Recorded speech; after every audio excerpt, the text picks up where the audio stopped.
Hello नमस्ते नमस्कार साथियों, मैं भगवान सर संस्कार कोचिंग आर्ट्स क्लासेस के यूट्यूब चैनल के माध्यम से अपने इस क्लास में रिकॉर्डेड लेकर आया हूँ। एक क्लास स्क्रीन पर दिख रहा होगा, कुछ क्या क्या दिख रहा है देखिए।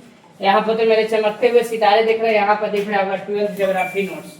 तो ये अपना नोट्स के माध्यम से ज्योग्राफी आपको पढ़ाएंगे। देखिएगा, पहला जो चैप्टर हम लोग को पढ़ना है वो चैप्टर का नाम है मानव भूगोल। क्या पढ़ना है? मानव भूगोल। तो आइए हम मानव भूगोल के बारे में जानते हैं, इसके विषय क्षेत्र जानेंगे, एक एक टॉपिक जानेंगे मानव भूगोल के बारे में। आपके स्क्रीन पर एक पूरा स्पष्ट दिख रहा होगा, देखिए यहाँ पर लिखा है मानव भूगोल। तो हम लोग मानव भूगोल जानेंगे, मानव भूगोल के कार्यक्षेत्र जानेंगे। सबसे पहले आप जानिएगा मानव भूगोल क्या होता है।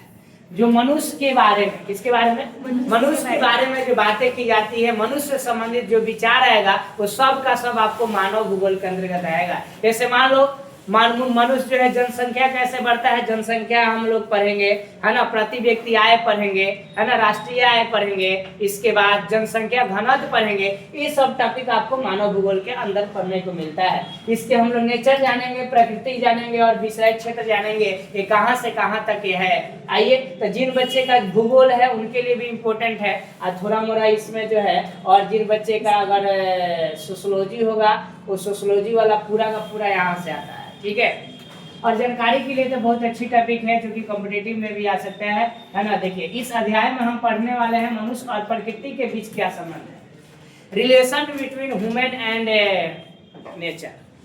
हम देखते हैं कि अगर मान लीजिए कि हम लोग सब पैसा, बहुत सारा पैसा हम लोग कमा लिए, सब चीज सही सलामत हो रहा है। पैसा कमाने के बाद हम लोग क्या करते हैं कि यहाँ पर, तो इसमें हम लोग मनुष्य और प्रकृति के बीच में संबंध पढ़ेंगे। देखो बाबू, कितना भी पैसा हम लोग के पास हो जाए, सपोज डेट मान लो सब लोग एसी कूलर सब चीज लगाया है, क्या हो, लेकिन अगर टेम्परेचर, ए बबी तेरा टीचर यहाँ ध्यान पे वहाँ का देखो, नंबर भी तो कम आता है। तारे पे गाना नहीं खेल हुआ है, कौन गाना हो ट्रेंडिंग में चल बा, नहीं देखे हो गाना? अरे हो हलवा वाला एगो लड़का से कहती अभी, मतलब वर्तमान में कहा गया है, सर उस पे केस हो रहा है, आपको पता है? अरे तो केस है तो हो रहा है, तो हम उसका नाम थोड़ी ले रहे हैं, हम अपना बात है। हमें जानते हो क्या कि तारा माथवा पर पहुँच के कोनो धा दे बिया क्या, तारा माछवा पर पहुँच के कोनो धा दे बिया क्या, और नंबर काहे कम आवता, हलवा बकवा दे बिया क्या, जगन्नाथ बाबू नहीं वो किसी का नाम नहीं लेना है, समझ रहा ना, किसी का नाम नहीं लिया। ऐसे देखिए, मतलब ऐसे कुछ भी विवादित चीजें होता है जिसमें मतलब हमारे समाज में, पॉलिटिकल साइंस पढ़ो तो पॉलिटिकल साइंस में है तुम्हारा जो है संविधान में लिखा गया, किसी भी क्षेत्र विशेष के, किसी क्षेत्र के व्यक्ति के आप पर्सनली नाम लेकर किसी भी चीज को, अगर उसके बारे में बड़ाई करना है तो भर पेट भर ढाका भर छलकी बड़ाई करो, लेकिन थोड़ा सा अगर उसकी मतलब जिससे पर्सनालिटी उसका डिक्रीज हो, वैसे बात में किसी का नाम नहीं लिया जाता है। बात समझ ना, इसीलिए हम कहते हैं कि आपका नंबर कम आया है ना, तो हम ये कहते हैं क्या कि तारा माथवा पर उसके कोनो धा दे बिया का, काहे नहीं पढ़त, काहे कम नंबर आवता, हलवा बक्का दे बिया क्या, वो में किसी का नाम आया नहीं है। फलवा बा कहने का मतलब ही कोई भी हो सकता है में, तो इसमें कौन भी विवादित बात ना होगा। बात समझ ना, आप लोग आर्ट्स के स्टूडेंट है तो समझिए इस बात को, काम कर लेना है, आगे भी निकल जाना है। बात समझ रहा ना? हाँ सही बोलिए, सांप के सांप मर जाए और एक बाद लाठी भी ना टूटे, समझ रहा ना। बात तो वही कहे, लेकिन उसमें घुमा करके।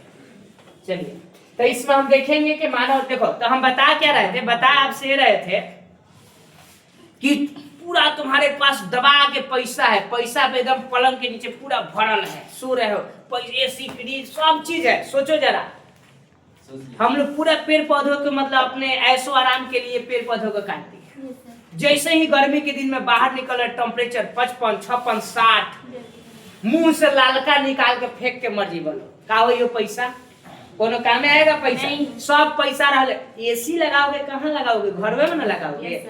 अपने दैनिक जीवन चलाने के लिए कुछ ना कुछ तो काम होगा, तो बाहर निकलिएगा तो वहां पर भाई कितना आदमी एसी वाला गाड़ी में निकलेगा, और वो भी निकलेगा तो कहीं ना कहीं जाइएगा तो तबीयत खराब होगा। बात समझ, तो उस कंडीशन में सोचो कि हम लोग की स्थिति क्या हुआ, मर जाएंगे, ग्लोबल वार्मिंग होगा, सब लोग चल जाएंगे। तो मानव और प्रकृति के बीच में हमको रिलेशन बनाकर रखना चाहिए। जो इतना पेड़ पौधे कट रहा है, जीव जंतु को मारा जा रहा है। इससे क्या हो रहा है, हीट गर्मी बढ़ रहा है, और गर्मी बढ़ेगा, समझ रहे हो ना क्या होने वाला है।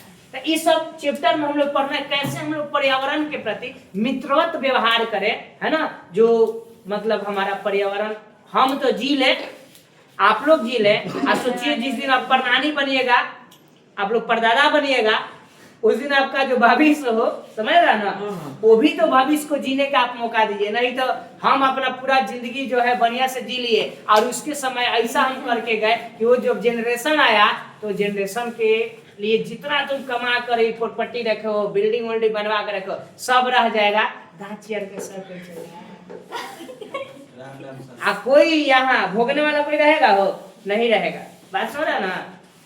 तो यही चीज, तो मेरे कहने का मतलब क्या था कि आप जो है पर्यावरण से मित्रवत व्यवहार रखिए कि पर्यावरण का नुकसान न पहुंचे। इसमें इसका मतलब यही है कि हम मनुष्य और प्रकृति के बीच में संबंध को पढ़ेंगे, समझ रहा ना। देखो गांधी जी कहे थे कि इस पर्यावरण में पेट भरने के लिए बहुत कुछ है, लेकिन पेटी भरने के लिए कुछ नहीं। अगर आप जिस दिन चाहिएगा पेटी भरे दबाकर पर्यावरण का विदोहन शुरू कीजिएगा, आपका आने वाला जनरेशन खराब होगा, है ना।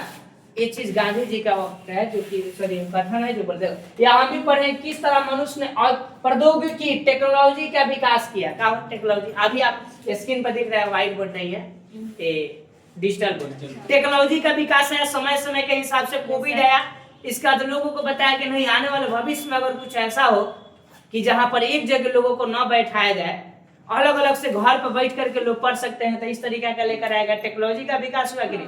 पहले के लोग जो है देखिएगा कृषि जो करते थे, किसे बैल कुदाल हल का प्रयोग करते थे ना, है ना। और मवेशी का जो मवेशी पालते थे उसका जो गोबर होता था वो खेत में डालते थे।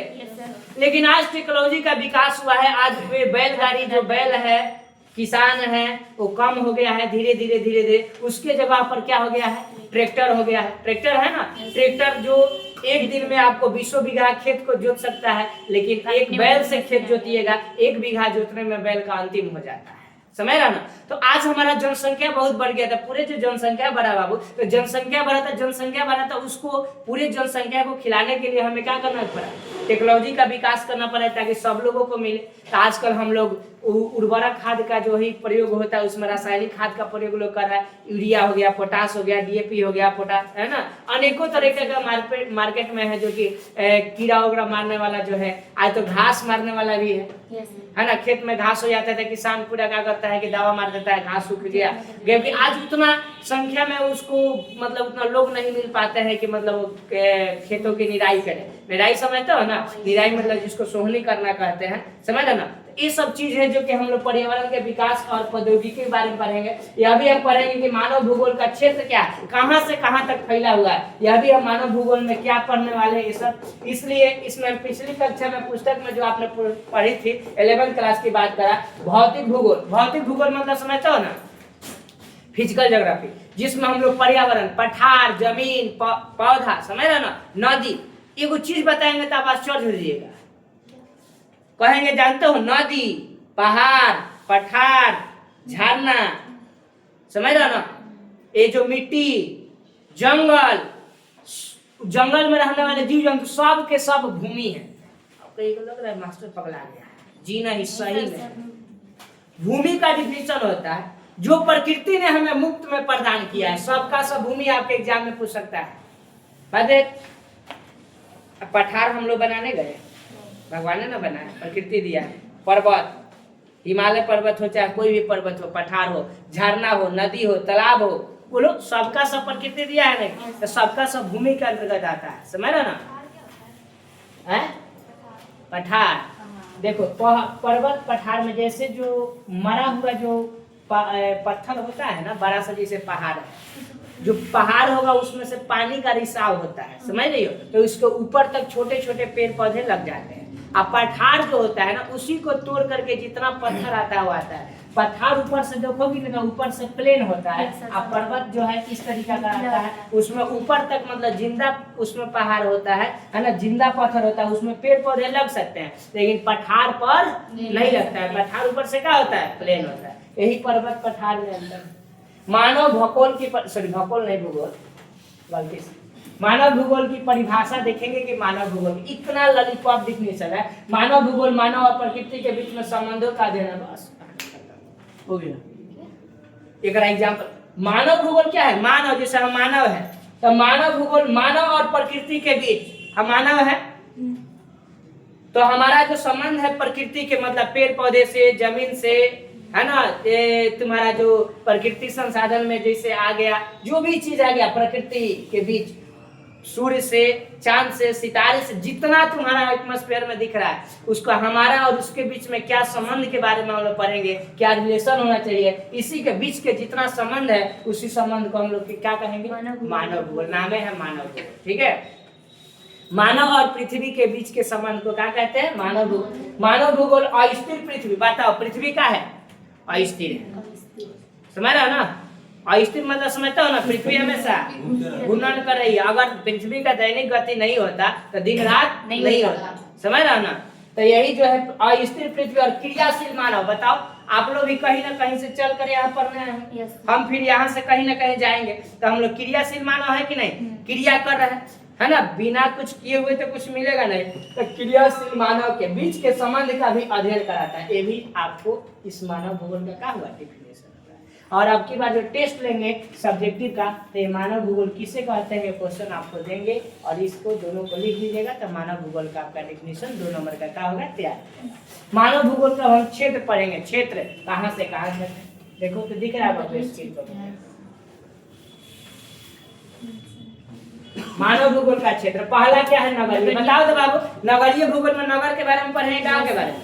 एकदम लॉलीपॉप अंदाज में लिखना है। नगरीय भूगोल लिख करके कोलन ड्रेस दे दिए, और इसको अगर डील करना हो तो भूगोल, मानव भूगोल का वह क्षेत्र जहाँ पर नगर के बारे में पढ़ते हैं, शहर के बारे में पढ़ेंगे, है ना। बताओ तो शहर का, नगर का जीवन जो होता है महंगा होता है कि गाँव का जीवन महंगा होता है? शहर का, गांव में बात सवेरे सवेरे उठोगे, एगो पेड़ पर से समझ लेना, खुला कर लिए, है ना। गए हैं माटी वोटी कहीं से, चेवड़ा में माटी आया, गए हैं वाशरूम वगैरह आए, माटी लिए, हाथ फ्री में 1 रुपया नहीं लगे। शहर में जाओगे ना, वो सब छोड़ो ना, पहले तो 10 रुपया लगेगा, है ना, 10 रुपया लगेगा। उसके बाद क्या है, आपको बरस की जरूरत पड़ेगा, समझ रहे ना। इसके बाद में वो समझ रहे ना, पेस्ट वगैरह, महंगा जीवन है ना। गांव में अगर आपके पास पैसा नहीं है तो 2, 4, 5 दिन 10 दिन आप इधर उधर से कहूँगा जिंदगी जी सकते हैं। तो यानी इसमें जो नगरीय भूगोल पढ़ेंगे, इसमें हम लोग नगर के बारे में पढ़ेंगे, कैसे मतलब महंगा लाइफ जिया जाता है, समझ रहे ना। जनसंख्या भूगोल पढ़ेंगे, देखो कहाँ की जनसंख्या ज्यादा होती है, कहाँ की कम होती है। जहाँ की गर्म जलवायु होगा, जहाँ पर भूमि जो होगा, जैसे अपना बिहार की भूमि क्या है?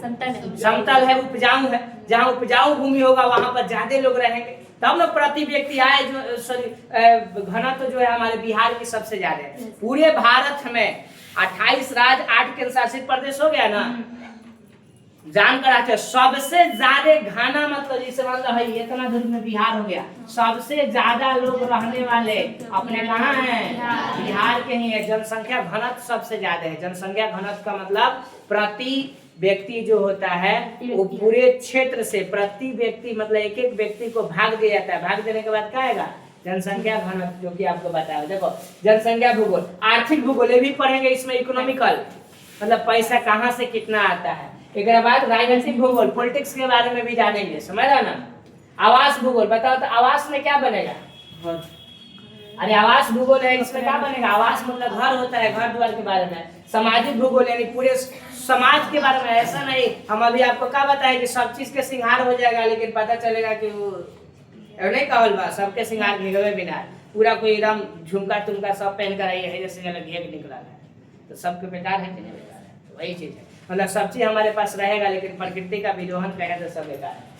मानव भूगोल को उप क्षेत्र पढ़ेंगे। देखो मानव भूगोल के एक क्षेत्र होता है और दूसरा क्या होता है, उपक्षेत्र होता है, उससे छोटा छोटा मतलब एरिया में बांटा गया है। संसाधन भूगोल पढ़ेंगे, रिसोर्स है, जैसे मान लो कि संसाधन कोई भी व्यक्ति के जो मनुष्य की आवश्यकता को जो जो पूर्ति करता है सबका सब संसाधन होता है। हम भी आपके लिए क्या है, अभी मेरे लिए संसाधन। तुम्हारा चाहिए कि भाई थोड़ा सा पढ़ लिख लें कि 12th में बढ़िया रिजल्ट आ जाए, आगे हम जो है नौकरी वोकरी में भी ठीक ठाक हो जाए, हम जल्दी करें। ये संदीप जो यहाँ पर दिख रहा होगा, ये संदीप का भी जब लगा बहुत खुशी हुआ। ये संदीप कुमार यहाँ पर है ना, देख रहे हो, इसका अभी ITBP वाला में भी हुआ, उसका मतलब हम परसों स्टेटस देखे थे, बहुत अच्छा लगा, है ना। फोन किया था कि सर हो गया, चलो चलो बहुत बहुत धन्यवाद। अभी क्या 2023 का बैच का है, 23 में 24 का बैच का है ना, तो इसका हो गया, जब हो गया अब क्या, अब आराम से बढ़िया पूरा मिलेगा। सभी शादी ब्याह नहीं हुआ है, आराम से दहेज पूरा दबा के मिलेगा, समझ रहा है ना। अभी 6 महीने पहले नहीं आया था, वैकेंसी आया था अभी परसों तरसों का। कैंप है बनियापुर में। हाँ बनियापुर इसका जलालपुर में है ना, समझ रहा है। तो इसका पूरा ऑल ओवर इंडिया का होता है ना। तो कृषि भूगोल में बताओ बाबू किसके बारे में पढ़ेंगे, कृषि के बारे में पढ़ेंगे, समझ रहे ना। उसका आखिर क्यों हिस्ट्री पॉलिटिकल ज्योग्राफी दबा कर था, इसके बाद में खूब जबरदस्त एको क्वेश्चन डिबेट होता था, ये सर हाई गलत है, हाई सही है, पूरे मतलब था उस सब पढ़ने वाला था सब कि एकदम दबा कर धुआंधार पढ़ता था। ले लिया नौकरी, लोग कहता है घूस से होता है, ये से होता है, वो होता है। अरे भाई पढ़ने वाला व्यक्ति जो होगा केहू में पढ़ेगा तो नौकरी होगा, समझ ना। आज भी बहुत सारा अगर तुम्हारे पास टैलेंट है तो कहा गया टैलेंट नेवर साइलेंट, समझ रहा ना, कभी साइलेंट नहीं होता, कहीं ना कहीं दिख जाता है। उद्योग भूगोल में बताओ तो किसके बारे में पढ़ेंगे, उद्योग के बारे में पढ़ेंगे, है ना, जिसमें कल कारखाना फैक्ट्री जो भी है उसको बारे में पढ़ेंगे, उद्योग भूगोल होगा। व्यापार भूगोल है, व्यापार कैसे एक देश से दूसरे देश में होता है, व्यापार संतुलन वगैरह सब पढ़ेंगे। जैसे हम दूसरे देश से ज्यादा का सामान मंगा रहे हैं, अपना देश से कम का भेज रहे हैं, तो उस समय घाटा में जाएंगे कि प्रॉफिट लॉस में जाएंगे कि मतलब प्रॉफिट में जाएंगे, बताओ। लॉस होगा, मतलब आयात तुम जो है ना आयात ज्यादा का कर रहे हो और निर्यात कम का कर रहे हो, तो उस समय क्या होगा, लॉस, क्योंकि तुम बेच रहे हो कम और मंगा रहे हो ज्यादा। तो जो तुमको भेजेगा अपन सामान तो टैक्स लेगा तुमसे, है ना, ज्यादा मुनाफा कमाएगा। तो ये भी हम लोग पढ़ेंगे, धनात्मक और ऋणात्मक जो होता है। पर्यटन भूगोल भी पढ़ेंगे, कहीं कहीं हम लोग घूमने के लिए जाते हैं, जिस क्षेत्र में पर्यटन का क्षेत्र बना हुआ है वहाँ घूमने के लिए जाते हो तो देखिएगा सब चीज महंगा कुछ मिलता होगा, तो वहाँ को महंगा जो मिलेगा तो समझ रहा हो ना क्या है, सब चीज जो है वो तुम्हारा, है ना। इसके बाद भौगोलिक विचारधारा, अलग अलग बाबू जगह की अलग अलग भौगोलिक विचारधाराएं हैं, तो सब हम लोग इसमें पढ़ने वाले हैं। देखिए पहला कह रहा है इसमें के भूगोल के बहुत सारे वैज्ञानिक हुए हैं जो उन्होंने प्राकृतिक और मनुष्य के संबंध के बारे में अपने अपने विचार प्रकट किए हैं। इन्हीं विचारों को भौगोलिक विचार कहा जाता है। नहीं समझे कि बहुत सारा वैज्ञानिक मतलब हो गया, कुछ वैज्ञानिक कुछ वैज्ञानिक कुछ वैज्ञानिक कुछ कहा भूगोल के बारे में, धरती ऐसे है, धरती वैसे है, समझ रहा ना। तो जो जो वैज्ञानिक अलग अलग तरीका का विचार देगा उसी को हम लोग उसको क्या कहेंगे, भौगोलिक विचारधारा कहेंगे। क्या कहेंगे, भौगोलिक। भौगोलिक मतलब भूगोल से संबंधित, ज्योग्राफी से संबंधित विचारधारा। बात समझ रहा ना सर, कोई दिक्कत है इसमें? जैसे सुनो, पहला विचारधारा क्या है, पहला विचारधारा क्या है, नियतिवाद यानी निश्चयवादी विचारधारा, एकदम निश्चय ये हो सकता है। दूसरा है संभववाद विचारधारा, में भी हो सकता है। संभववाद मतलब क्या चीज, संभव है, में भी ऐसे भी हो सकता है। तीसरा है नव निश्चयवाद यानी नया निश्चयवादी है नहीं, कंफर्म है कि ऐसा भी कुछ हो सकता है, उसको हम नव निश्चयवाद में रखेंगे। और देखो नियतिवाद यहाँ पर आ गया ना, नियतिवाद विचारधारा आपके एग्जाम में हम पूछेंगे, क्वेश्चन यहाँ से एक बनेगा कि नियतिवाद या निश्चयवादी विचारधारा क्या है। देखिए प्रारंभ में, प्रारंभ मतलब स्टार्टिंग में मानव आदिम व्यवस्था था, आदिम समझ रहा है ना, सबसे पुराना जमाना जो था आदिम व्यवस्था था, उसमें प्रकृति के अनुसार स्वयं को ढाल लिया था, ढाला था ना। जैसे जैसे नेचर बदल रहा, जैसे जैसे प्रकृति बदल रहा था उसी तरह पहले के लोग आज के जैसा हम लोग स्वेटर वगैरह पहनते हैं ठंडा के दिन में, एकदम जैकेट वगैरह पहन लेते हैं, क्या उस जमाने में था वो पहले नहीं। प्रकृति के हिसाब अपने आप को सब प्रकृति के हिसाब से ढाल लिया था, मोटा मोटा सब खाल पहनता था, है ना। तो उस तरीका का जो है ये नियतिवाद विचारधारा। नियति मतलब नियति के हिसाब से अपने आप को क्या कर लेना, ढाल लेना। जो ऋषि मुनि होते हैं जंगल में तपस्या करते हैं, जो लोग जंगल में रहते हैं, तुमको क्या लगता है उन लोग को इतना मतलब हम लोग जैसे घर और बना के दिया गया है ना। वो लोग सुबह उठ करके नदी में स्नान करता है, ठंडा पानी रहता है, फिर कैसे जी लेता है, वो क्या है, नियतिवाद विचारधारा के अंतर्गत। नियतिवाद कहता है कि अपने आप को उसी के अनुरूप ढाल लो, जो नियति है, जो प्रकृति है, उस प्रकृति के अनुसार अपने आप को ढाल लो, उसी को क्या कहते हैं, नियतिवाद विचारधारा। समझ गए। एक बच्ची इसके पहले वाला बैच में क्वेश्चन की थी कि सर ऋषि मुनि जो है पहले तपस्या करते थे वो लोग कैसे जी लेते थे बिना खाए पिए। प्रकृति के अनुराग धीरे धीरे धीरे धीरे साधना करके अपने बॉडी को वहीं में डाल लिया है। वो लोग कुछ भी नहीं खाते। मतलब कुछ दिनों तक कुछ नहीं खाते हैं तभी बॉडी जीवित रहता है। समझ रहे ना? यहाँ पोस्ट काफी बना दी। आप देखे होंगे कि ये कोई बाबा है जो हाथ है वो ऊपर करके है, उनका पूरा नख बढ़ गया है ना प्रयागराज में। प्रकृति के अनुरूप अपने आप को ढाल लिया है। प्रकृति के अनुरूप अपने आप को क्या किया ढाल। पहले के जमाने के लोग यही नियतिवाद विचारधारा जो भी वैज्ञानिक दिया पहला विचारधारा यही है। पहले के लोग भाई कैसे जीता था, जिस तरीका का प्रकृति मूव करे जैसे करे उस तरीका के अपने आप को ढाल लिया। समझ रहा ना? जो ढाल लिया वही जिंदा रहा, जो नहीं ढाला वो गया। कोविड आया था ना महामारी, बोलो आया था ना कोरोना, इससे तो आप लोग रूबरू है। ऐसा नहीं कि अब बताओ कोविड था तो जो कोविड के अनुरूप नहीं हमको थोड़ा 2 हाथ की दूरी मास्क है जरूरी है ना। फिर इसके बाद हम लोग गिलोय पिलोय जो पी रहे थे वो पियेंगे। गरम मसाला का पूरा प्रयोग पिए थे ना। वो जो इलायची होता है दालचीनी होता है उसका लोग काढ़ा बना। इस तरीके का आपका बॉडी ऑब्जर्व कर लिया। कहीं हो सकता है मैं भी कोरोना वाला व्यक्ति से आप टच किए होंगे, कोरोना का वायरस आपके ऊपर आया होगा तो आप जो है उससे लड़ गए होंगे क्योंकि आपका एंटीबॉडी बॉडी का था वो क्या था एक्टिव था है ना। तो इसके बाद आपको कुछ हुआ नहीं। लेकिन वही कुछ लोग चल बसे जिनका एंटीबॉडी। तो हम लोग कैसे जिंदा है? हर व्यक्ति इसमें से कोरोना का लगभग टीका लिया होगा, हम भी लिया, अभी लिया हो ना। तो कोरोना का जो टीका लिया तो हम लोग अभी जीवित है कि चल भाई हमको कोविड नहीं होगा भविष्य में। समझ रहा?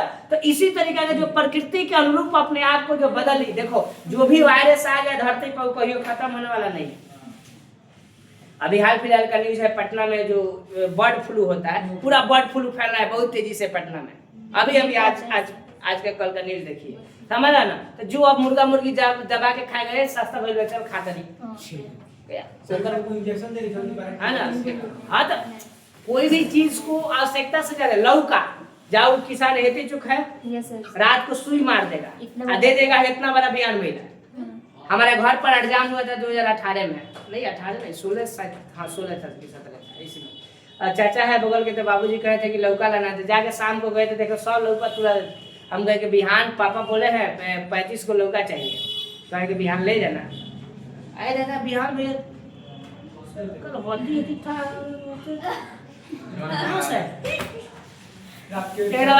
सब दवा मार दिए थे। समझ रहे ना? महंगा था लौका, दवा मार दिए तो रात भर में इतने तो लौका हो गए कैसे भाई। बाबू से कहे थे दवाई मार देने दवा मारा हुआ लौका है जानते हो बुआ, खाओगे ना और सब्जी हिरियाई लगता है। हाँ। देखिएगा एक गांव का जो लौका होगा बॉडी जो इनपुट डालोगे वही ना होगा। बताओ पहले के लोग 100+ सेंचुरी पार कर जाता था, जीता था ना। कहने के सुनोगे दादी परदादी जो होगी 100+। अभी हमने भगवान भरोसे अगर 60 70 80 जी जान से तो भगवान के लाख लाख शुक्र की 80 साल जिया था। हर व्यक्ति जो आप सुबह से अभी तक यूज किए हो और कर रहे हो सब में मिलावटी खा रहे हो, सब में केमिकल है भाई। कोई इसमें से लगभग अपना घर पर तो सब्जी का खेती किया नहीं होगा, दूध भी उतना होगा नहीं है ना। एक बाद में जो चावल खा रहे हो उसका उतना खेती होगा नहीं, हम लोग खरीद के खा रहे हैं। किसान उसमें इतना ना खाद डालता है, इतना खाद डालता है कि एक सर्वे के हिसाब से हम सभी जो है ना यहाँ बैठे हुए चाहे हम हैं प्रत्येक दिन बउआ जो उजरका खाद वाला खेतवा में छिटाता है चीनी जैसा यूरिया 100 ग्राम यूरिया हम लोग खाते हैं। सोचो पर डे। अब बताओ सर भाई बहन पर डे 100 ग्राम यूरिया खा ली तो बड्डी कहाँ जाई? 100+ दिएगा नहीं। इसीलिए किडनी फेल हुआ हई हुआ जनसंख्या इतना ना ज्यादा है कि अगर खेत में किसान अगर वो खाद उतना नहीं दे तो पैदावार ज्यादा नहीं होगा। अब पैदावार ज्यादा नहीं होगा तो फिर हम सबको निवाला नहीं मिलेगा। अभी जो 60 के 50 के चावल है वो 100 पार करेगा। समझ रहा ना? तो इसीलिए जनसंख्या ज्यादा है, इसीलिए केमिकल खाद का भी प्रयोग किया जाता है जो कि सरकार कहता है नहीं केमिकल खाद का कम प्रयोग कीजिए अगर है ना, जिसको रासायनिक खाद कहते हैं। समझ रहा ना? तब भी लोग कर रहे हैं क्योंकि भाई जनसंख्या ज्यादा है, मांग ज्यादा है। समझ रहा ना? ये सब जो भी होगा तो अभी अगर हम प्रकृति के हिसाब से नहीं ढालेंगे तो नियतिवाद क्या होगा? खत्म होगा। दूसरा नंबर देखो इस समय प्रौद्योगिकी का स्तर निम्न था। प्रौद्योगिकी मतलब समझते हो? टेक्नोलॉजी, टेक्नोलॉजिया, टेक्नोलॉजिया बोलो था पहले हो? पहले किसान इसको कैसे खेती करता था? बोलो सब, हल बैल कुदाल, यही ना हो? खेत कोरना है, कुदाली से कोर करके जाके फोड़ फाड़ के ढेलाओं में मिट्टी में हम का कर दिए, गाय भैंस पोसते हैं, जो भी जंतु उसका गोबर है, जो साल 2 साल का गोबर होता है, समझ रहा ना, उसको खेत में डाल दिए। एक बाद उस पर अनाज, पता वो में कोनो तरीका के केमिकल मिलल था? नहीं था। ये सब जो अनाज लोग खाता था बहुत दिन तक जीता था। लेकिन आजकल हम लोग जो खा रहे हैं उसमें सब केमिकल लगा है, जिससे हमारा उम्र घट रहा है ना। तो अभी मानव विकास बहुत कम हुआ था, उस समय हुआ था ना, ह्यूमन डेवलपमेंट कम हुआ था। मानव प्रकृति को सुनता था, नेचर को, और उसकी पूजा करता था, उसकी प्रजनता से डरता था कि नहीं भाई प्रकृति के साथ हम छेड़छाड़ करेंगे तो प्रकृति प्रचंड मचा देगा। प्रचंड नहीं समझ रहे, तबाही तबाही है ना, बाढ़ आ जाएगा, भूकंप आ जाएगा, गर्मी बढ़ जाएगा, ये वो डरता था। लेकिन आज मानव नहीं डर रहा है, जो होगा तो देख लेंगे, देख लेंगे तो प्रकृति देख ले रही है ना, देखना ही नहीं है भाई। इतना ज्यादा गर्मी बढ़ रहा है, गर्मी के दिन में की हालत खराब हो जाता है। संसाधन के लिए मानव सारा प्रकृति पर निर्भर रहता था ना हो। कोई भी रिसोर्सेस के लिए सारा प्रकृति में, बारिश होगा तो फसल होगा, बारिश नहीं होगा फसल नहीं होगा। लेकिन अभी भाई बारिश नहीं है तभी भी किसान अपन क्या कर रहा है, फसल काट रहा है, सिंचाई करके, सिंचाई करना समझ ना, खेत में पानी पटाना, ठीक है। अतः इस अवस्था को हम लोग पर्यावरण निश्चयवाद का नाम दिया गया। काजपन निश्चयवाद, यानी पर्यावरण जो है निश्चयवाद, यानी ऐसा होता है ना। इसके विचार देखो, हाई वाला यहाँ से क्वेश्चन भी आई है, पूछेगा पर्यावरण निश्चयवाद के जनक कौन कौन है, मतलब के इसका सपोर्टर है। ये वो पहला महोदय जी है, इनका रेड जेल नाम याद रहेगा, रेड जेल होता है, चूहा जेल याद रखिएगा, कौन जेल, रेड जेल महोदय है, रीटर है और हमबोल्ट है इसके समर्थक। बात बुझा गया। पूछेगा हाई वाला कि पर्यावरण निश्चयवाद लिखा है, निश्चयवाद या नियतिवाद है ना, निश्चयवाद या नियतिवाद, इसके जो है जनक कौन है, तो आप क्या कहिएगा, रेडजेल है, रीटर है और हमबोल्ट है। समझ रहे ना, तीनों के तीनों है। एक संभाववाद विचारधारा है, समय के साथ साथ मनुष्य का विकास हुआ ना है। अब संभाववाद आएगा, संभाववाद मतलब जो मे भी संभव है, समय के साथ साथ मनुष्य का विकास हुआ है। बिडाल डीला ब्लास जगह है, बिलार या नहीं, बिलार, अरे बिलार नहीं समझता है कौन, द हलनोय of cat is known as बिलार, ना समझे, नो, द हस्बैंड ऑफ बिलाई इज नोन एज बिलार, ना समझे, बिलाई का हस्बैंड बिलार होता है, बिलाई का हस्बैंड बिलार, बिलार समझता है सर ना। अरे बिलाई के मैस्कुलिन जेंडर मेल, तो वो बिलार नहीं है, वो भी बिलार से है। बिडाल डी ला ब्लास, क्या नाम है, बिडाल डीला ब्लास, बिडाल डी ला ब्लास्ट, एक किसके समर्थक है वो, बोलिए, ऑब्जेक्टिव में क्वेश्चन आएगा, एग्जाम जो आइए करता है, नहीं आया नहीं चाहिए, और संभाववाद के है, समझ रहे ना। एक ये संभाववाद कहता है कि समय के साथ साथ मनुष्य का विकास हुआ है, जैसे जैसे समय बदला वही का मनुष्य का विकास हुआ कि नहीं। पहले हम लोग के होमो सेपियंस से जन्म लिए, बताओ तो हमारे पूर्वज थे, पहले क्या था, पीछे पूंछ था, धीरे धीरे धीरे धीरे ऐसे 4 पांव से चलते थे, धीरे धीरे सीधे हुए, सीधे भइला के बाद जब बैठने लगे तो हमारा पूंछ का हो गया, झड़ गया। पहले के मनुष्य में ज्यादा मतलब रुआ होता था ना, धीरे धीरे रुआ हम लोग का क्या हुआ, खत्म हुआ समय के हिसाब से, समझ रहा ना। तो ये निश्चयवाद संभाववाद कहता है कि जो जनरेशन है हमारा, धीरे धीरे क्या हो रहा है, बदल रहा है, हम लोग बदले, ठीक है। इसके लिए बिडाल डी ला ब्लास इसके समर्थक है। वह बता रहे हैं ना, अब वह प्रकृति से डरता नहीं था, कौन, मानव। पहले डरता था, ओ माय गॉड प्रकृति तबाही मचा देगा, भूकंप आ जाएगा, बाढ़ आ जाएगा, सुखाड़ पड़ जाएगा, वो सब झेल लिया था। अब धीरे धीरे करा, कोई बात नहीं, सुखाड़ पड़ेगा तो नदी के किनारे कहीं हम रह करके वहाँ हम क्या करेंगे, उसी के किनारे हम खेती करेंगे, है ना, उसमें से नदी में से पानी निकालेंगे, पानी निकाल करके क्या करेंगे, उस खेत में पानी डालेंगे, इसके बाद हम फसल को क्या कर लेंगे, उपजा लेंगे, भले 2 साल 3 साल 4 साल बारिश ना हो तो हम जी लेंगे। फिर और वो सोच लिया जाए कि हम जब बारिश हो रहा है, जब मौसम ठीक ठाक है, तो 4 साल 5 साल के लिए हम क्या कर ले, समझ रहा ना, क्या कर ले, अरे यार खाने पीने वाला सामान क्या कर ले, इकट्ठा करके रख ले। 2-3 साल खातिर नहीं रखा जाता है, गोदाम में सब सामान रखा जाता है ना, चावल गेहूं जो भी है, तो वही चीज रख ले ताकि भविष्य में मान लो बारिश न हो तो उससे काम चलाए। तो अब ना इस विचारधारा में कहता है, अब जो मनुष्य था वो किससे नहीं डरता था, वो प्रकृति से नहीं डरता था, समझ रहा ना। कह रहा है कि अब मनुष्य खुद को प्रकृति के अनुसार ढालने लगा था, समझ रहा। चलो कोई बात नहीं है, जैसे जैसे जेंगा जेंगा प्रकृति चेंज होगा, जेंगा जेंगा बदलेगा, हम अपने आप को क्या कर लेंगे, बदल लेंगे। क्या करेंगे, बदल लेंगे। खाना में आ गया, बोलो किसमें आएगा, कौन कौन वाद, कौन विचारधारा, संभववाद विचारधारा, समझ रहा ना। आगे सुनिए और भी क्या, चलो इतना मैं दिखा देते हैं, बस हम समाप्त होने वाला था। ठीक, अब मनुष्य खुद को प्रकृति के अनुसार ढालने लगा। अब मनुष्य प्रकृति से स्वतंत्र होकर रहने लगा। स्वतंत्र मतलब आजादी। ठीक है, आगे सुनिए। अब मनुष्य प्रकृति में परिवर्तन कर सकता था, चेंजिंग कर सकता था, बदलाव ला सकता था, उसको कोई डर फिकर नहीं था। आज हम लोग बदलाव नहीं किए हैं, हम एसी कूलर फ्रिज फलवा ढिमकनवा सब लगा लिए हैं, कोई दिक्कत नहीं है। ठीक है, अब मनुष्य संसाधन का इस्तेमाल भी करने लगा था। जो भी संसाधन है, जो मतलब कोयला, ईंट, पत्थर, जो भी मतलब प्रकृति में हमें मिल रहा है, सबका प्रयोग करने लगा था। ठीक है, मनुष्य ने प्रौद्योगिकी का भी विकास किया। प्रौद्योगिकी मतलब टेक्नोलॉजी का, टेक्नोलॉजी। जैसे एग्जाम्पल, गर्मी से बचने के लिए हम लोग क्या बना लिए हैं, कूलर है ना, एसी बना है ना। अरे एसी नहीं करता भाई ना, गाना बा एसी एसी कर।